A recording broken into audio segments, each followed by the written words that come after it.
Tension भयो। के भयो? खर्च पनि भयो, बिजनेस पनि स्टार्ट गरेँ। अब कस्टमर नै छैनन्, अथवा तपाईँको लिड जेनेरेसन पनि हुँदैन, क्लाइन्ट्सहरू पनि आउँदैनन्।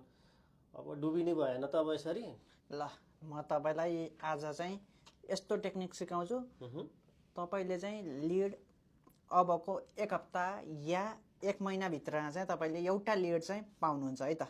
ल त्यसो भए फटाफट भनिदिइहाल्नु त सर। ओके, हामीले आफ्नो लागि गर्छौँ त्यही तपाईँलाई भन्छौँ है त। हामीले चाहिँ आउटरिच मेथड चाहिँ यसरी गर्छौँ है त। यो भनेको चाहिँ हामीले चाहिँ कुनै पनि आउटरिच गर्दाखेरि चाहिँ हामीले पहिला इमेलको चाहिँ इन्फ्रास्ट्रक्चर चाहिँ बनाउँछौँ। मानौँ अब तपाईँले 10,000 जनालाई पठाउनु पर्ने छ, 10,000लाई त एउटै मेल बक्सबाट पठाउनु भयो भने त त्यो त हुन्न। सो हामीले कम्तीमा पनि 3टा कि 4वटा डोमेनहरू लिन्छौँ। 3टा कि 4वटा डोमेन लिएपछि एउटा डोमेनबाट मात्र 2टा मात्र मेल बक्स खोल्छौँ।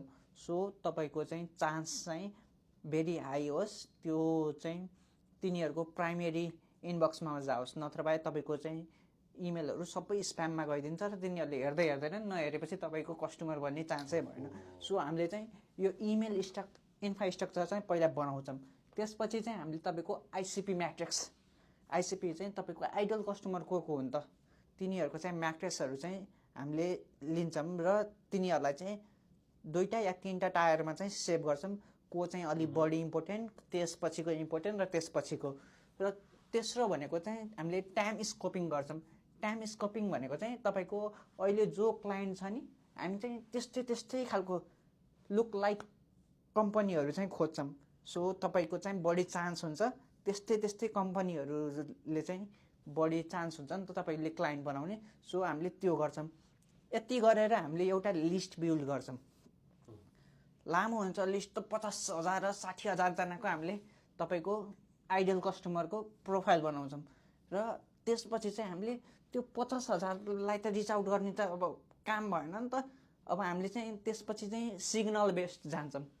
मानौँ प्ले एन्ड सिग्नल सिलेक्सन भनेको चाहिँ तपाईँले चाहिँ सिग्नल बेस्ड, तपाईँले कुनमा बिजनेस गर्ने भन्नुभएको अरे? कुन? मेरो चाहिँ एकाउन्टिङ हो। त्यसो भए तपाईँले एकाउन्टिङको प्रोफेसनलवाला जब पाउन, जे होस् काम पाउनलाई चाहिँ, क्लाइन्ट पाउनलाई एउटा सिग्नल म तपाईँलाई भनिदिन्छु। कुनै पनि बिजनेस तपाईँको लोकल एरियामा भर्खरै खुलेको छ भने तपाईँले चाहिँ त्यसको डाइरेक्टरलाई रिच आउट गर्नुभयो भने चाहिँ त्यो चाहिँ तपाईँको क्लाइन्ट बन्ने चान्स हायर हुन्छ रादर देन स्ट्रेन्जरलाई चाहिँ इमेल गर्नुभन्दा। सो हामीले चाहिँ यस्तै सिग्नल्सहरू चाहिँ क्याच गर्छौँ।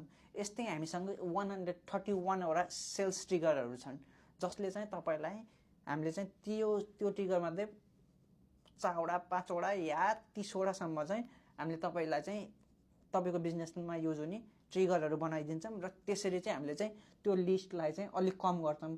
र त्यो लिस्टलाई कम गरिसकेपछि चाहिँ हामीले चाहिँ त्यो कम्पनी र कन्ट्याक्ट जो पर्सनहरू छन्, त्यो डाइरेक्टरहरू, तिनीहरूलाई चाहिँ हामीले स्कोरिङ गर्छौँ।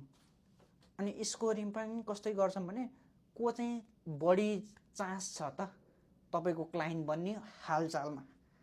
वन्स त्यो भएपछि हामीले चाहिँ 3टा टायरमा चाहिँ तिनीहरूलाई छुट्याइदिन्छौँ, सेगमेन्ट गरिदिन्छौँ। फर्स्ट टायरमा चाहिँ के हुन्छ भने हामीले चाहिँ जो चाहिँ एकदम अहिले भर्खरै छ, मानौँ तपाईँको त्यो सेल्स ट्रिगर चाहिँ भर्खरै कम्पनी खोलेको छ भने त्यो चाहिँ एकदम बढी चान्स भयो नि त एकाउन्टेन्ट राख्ने। सो हामीले त्यसलाई चाहिँ टायर 1मा राख्छौँ। जो चाहिँ अलरेडी कम्पनी इस्टाब्लिस छ, त्यसको एकाउन्टिङ पनि छ, तर त्यो एकाउन्टिङसँग खुसी छैन, त्यसलाई हामी टायर 2मा राख्छौँ। जो यसको ट्रिगर चाहिँ कसरी थाहा पाउने भने जो चाहिँ सिकमा गएर चाहिँ हामीले थाहा पाउन सक्छौँ।